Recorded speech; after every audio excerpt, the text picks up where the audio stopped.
शांति। अंतर्राष्ट्रीय योग दिवस की हमारी इस स्पेशल सीरीज़ में आपका स्वागत है।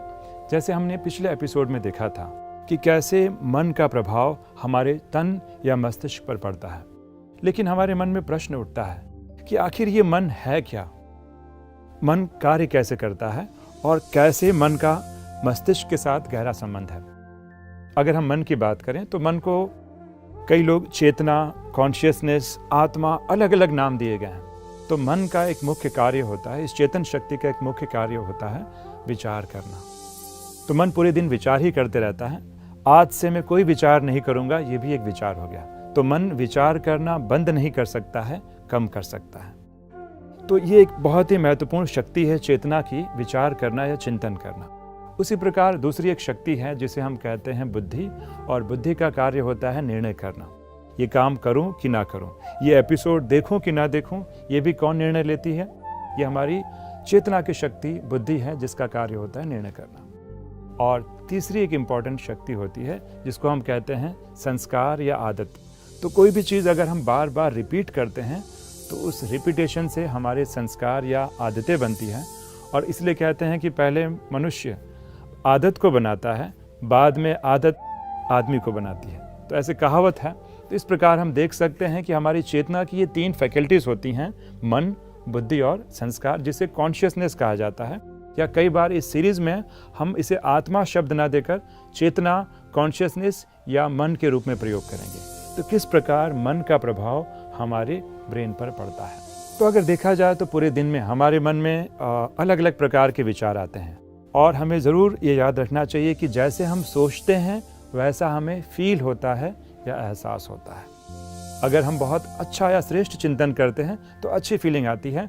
अगर हम नेगेटिव थिंकिंग करते हैं तो फीलिंग भी नेगेटिव आती है। तो प्राय देखा जाए तो पूरे दिन में हमारे लगभग 60 से 70 हज़ार विचार चलते हैं। उनको 4 श्रेणी में कैटेगराइज किया जा सकता है। हम संक्षिप्त में जानेंगे।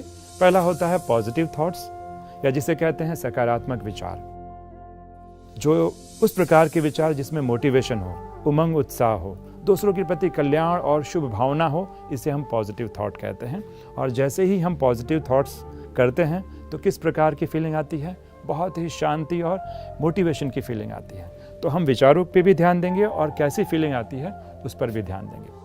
दूसरे जो विचार होते हैं वो होते हैं नेगेटिव विचार, जो बहुत बड़ी सहजता से हम जानते हैं कि इसने ऐसा क्यों किया, मैं इसे बदला लेकर दिखाऊंगा, या मैं तो हूँ ही ऐसा, मैं कुछ नहीं कर सकता हूँ। ये एग्जाम्पल्स हैं नेगेटिव विचार के। और जैसे ही हम नेगेटिव विचार करते हैं, थॉट्स करते हैं, तो फीलिंग कैसी आती है? बहुत ही लो फीलिंग आती है। फिर जो तीसरे प्रकार के विचार होते हैं वो होते हैं सामान्य विचार या common thoughts, day to day routine के थॉट्स। ऑफिस जाना है, ब्रश करना है, स्नान करना है, तो उसमें जो फीलिंग्स जनरेट होती है वो लगभग न्यूट्रल टाइप की फीलिंग होती है, ना ही कोई पॉजिटिव और ना ही नेगेटिव। और चौथे जो प्रकार के विचार होते हैं जिसे हम कहते हैं व्यर्थ विचार या वेस्टफुल थॉट्स, जिसका वर्तमान से कोई कनेक्शन नहीं रहता है। या तो हम पास्ट की कुछ बातों को याद करते रहते हैं या फ्यूचर की चिंता में कहीं ना कहीं हम व्यस्त रहते हैं। तो उस प्रकार के विचार को हम व्यर्थ विचार कहते हैं। और जब भी हम व्यर्थ विचार करते हैं फिर भी हमें कोई मोटिवेटेड फील नहीं होता, कहीं ना कहीं थोड़ा बहुत लो ही फील होता है। नेगेटिव जितना नहीं, लेकिन कहीं ना कहीं वो आत्मा की या चेतना की जो एनर्जी है कहीं ना कहीं उसको डिप्लीट करता है। तो इस प्रकार ये 4 प्रकार के विचार, और इन विचारों के साथ कैसी हमें फीलिंग आती है, इस संबंध को समझना बहुत ही ज़रूरी है। तो अगर हम सच में अच्छा फील करना चाहते हैं तो हमें कहीं ना कहीं अच्छे विचार का निर्माण करना ही होगा, तभी हम उस अच्छी फीलिंग को मेंटेन कर पाएंगे। और अगर ये अच्छी फीलिंग लंबे टाइम तक रहती है तो इसे हम मूड का नाम देते हैं। कई बार हम कहते भी हैं कि हमारा मूड आज बड़ा ख़राब है, अब मेरा मूड बहुत अच्छा है। तो मूड एक प्रकार का इमोशनल स्टेट है जो लंबे समय तक कहीं ना कहीं व्याप्त रहता है। तो इस प्रकार हमने मन की कुछ फंक्शनैलिटी को समझा जो मस्तिष्क पर बहुत ही गहरा प्रभाव डालता है। तो इसी सिलसिले में मुझे एक रिसर्च पेपर की याद आती है जिसका टाइटल था a wandering mind is unhappy mind. Harvard university में एक रिसर्च किया गया जहां जो वॉलंटियर्स थे उनके पास आईफोन्स थे, सेल फोन्स दिए गए थे, उन पे ऐप इंस्टॉल किया गया था, और उन्हें बीच बीच में अचानक में जो है नोटिफिकेशन मिलता और उन्हें कॉल करके पूछा जाता कि इस समय आप कैसा महसूस कर रहे हैं। या कैसा फील कर रहे हैं, आपके मन में क्या विचार चल रहे हैं। तो पूरे दिन में कभी भी अचानक ये कॉल आता या नोटिफिकेशन आता और उनसे प्रश्न पूछे जाते। और हमें जानकर बड़ा आश्चर्य होगा कि 47% ऑफ द टाइम लोग वर्तमान में थे ही नहीं, उनका मन कहीं ना कहीं भटक रहा था। वो जो भी काम कर रहे थे उनका मन उस काम में था ही नहीं। They were not enjoying their work. इसलिए उन्होंने निष्कर्ष निकाला कि जब भी हम जो काम कर रहे हैं उसमें अगर हमारा मन वर्तमान में नहीं रहता है तो ज़रूर कहीं ना कहीं वो व्यर्थ विचारों में घूमते रहता है। और जब मन में व्यर्थ विचार होंगे तो जैसे मैंने पहले ही बताया कि जिस प्रकार का विचार होता है उस प्रकार के इमोशंस या भाव हमारे मन में जनरेट होते हैं।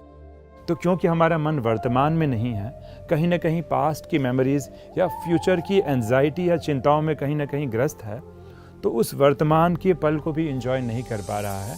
इसलिए उन्होंने कंक्लूजन निकाला, a wandering mind is an unhappy mind. तो इसीलिए आप समझ सकते हैं कि मन को कहीं ना कहीं नियंत्रित करना या मेडिटेशन से कहीं ना कहीं उस पॉजिटिविटी के संकल्पों को बढ़ाना कितना आवश्यक है। तो इस प्रकार हमने देखा कि कैसे व्यर्थ विचार से माइंड में एक लो फीलिंग बनी रहती है और हम अपने आप को खुश महसूस नहीं करते हैं।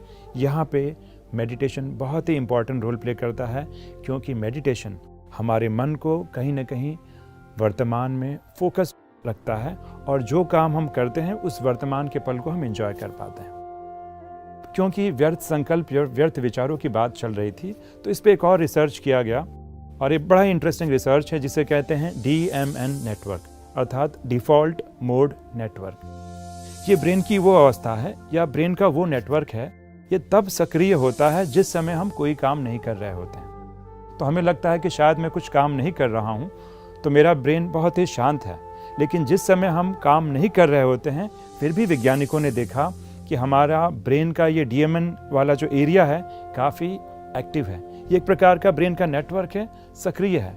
सक्रिय क्यों है? क्योंकि हम बाहरी तौर पे तो हम शांत हो गए हैं, लेकिन अभी भी हमारे मन में कहीं ना कहीं व्यर्थ विचार चालू है। कहीं ना कहीं माइंड वॉन्डर कर रहा है, भविष्य की तरफ भाग रहा है, या कहीं ना कहीं हम डे ड्रीमिंग कर रहे हैं। तो जिस समय हम ये सारी प्रक्रियाएं करते रहते हैं उस समय ब्रेन का ये DMN नोड काफ़ी एक्टिव रहता है और जिसका प्रभाव हमारे स्मृति के ऊपर, हमारे इमोशन पे पड़ता है। लेकिन जब वैज्ञानिकों ने रिसर्च किया तब उन्होंने पाया कि जो लॉन्ग टर्म मेडिटेटर्स होते हैं, जो लंबे समय से मेडिटेशन का अभ्यास करते हैं, उनका DMN एक्टिविटी काफ़ी कम हो जाता है।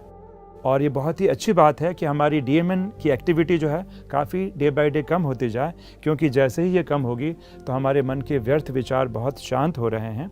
और क्योंकि हमारे व्यर्थ विचार बहुत शांत हो रहे हैं तो ब्रेन पर इसका बहुत ही बढ़िया प्रभाव पड़ता है। हमारी अटेंशन, इमोशन और स्मृति काफ़ी शक्तिशाली हो जाती है। तो इस प्रकार हमने देखा कि व्यर्थ विचार का ब्रेन के साथ क्या कनेक्शन है। अब ये तो केवल व्यर्थ विचार का ब्रेन के साथ कनेक्शन की बात हुई, लेकिन मेडिटेशन का हमारी आयु के साथ भी कनेक्शन है। और आप सोच रहे होंगे कहाँ आयु और कहाँ मेडिटेशन, ये कैसे हो सकता है? तो इस पे एक बहुत इंटरेस्टिंग रिसर्च किया गया। और जैसे कि हम जानते हैं कि हमारा पूरा शरीर सेल्स या कोशिकाओं से मिलकर बना है और कोशिकाओं के अंदर DNA होता है और क्रोमोसोम होता है। क्रोमोसोम को आप ऐसे समझ सकते हैं कि जैसे कि DNA का एक गुच्छा है। आपने स्कूल में पढ़ा होगा कि कैसे हमें अपने माता पिता से X और Y क्रोमोसोम प्राप्त होते हैं। तो इस प्रकार ये जो क्रोमोसोम के जो टेल होते हैं या उसकी जो पूंछ होती है, उस हिस्से को टेलोमियर कहा जाता है। ये एक कैप नुमा आकार होता है, तो क्रोमोसोम की पूंछ को हम टेलोमियर कह सकते हैं समझने के लिए। और ये पाया गया है कि जैसे जैसे हमारी एजिंग प्रोसेस होती है, हमारा उम्र बढ़ता है, तो कोशिकाएं क्या होती हैं? डिवाइड होती हैं।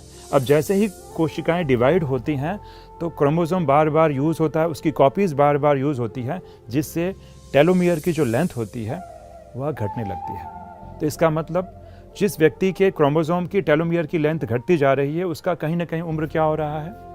कम हो रहा है। और ये देखा गया है कि जो लॉन्ग टर्म मेडिटेटर्स होते हैं, जो लंबे समय से मेडिटेशन का प्रयोग अपने जीवन में करते हैं, उनके टेलोमियर्स, क्रोमोसोम की जो पूंछ होती है, टेलोमियर्स होते हैं, काफ़ी एलोंगेटेड या लंबे पाए गए हैं। और इसका कारण केवल मेडिटेशन नहीं, लेकिन सात्विक हमारी जीवन शैली भी इसमें अपना इम्पॉर्टेंट रोल प्ले करती है। हमारी लाइफस्टाइल कैसी है वो भी रोल प्ले करती है। तो इस प्रकार हम देखते हैं कि कैसे हमारे विचारों का प्रभाव हमारे क्रोमोसोम के टेलोमियर पे पड़ता है। तो क्यों ना हम अपने ध्यान को इतना सशक्त और मजबूत बनाएं कि हमारे बॉडी में मौजूद क्रोमोसोम हैं ये एलोंगेटेड हो, इनकी लंबाई बढ़े, जिससे हम दीर्घायु का लाभ ले सकते हैं। इस प्रकार हमने जाना कि ध्यान या मेडिटेशन से कैसे हमारा मन शांत होता है और कैसे उसका प्रभाव हमारे मस्तिष्क और तन पर पड़ता है।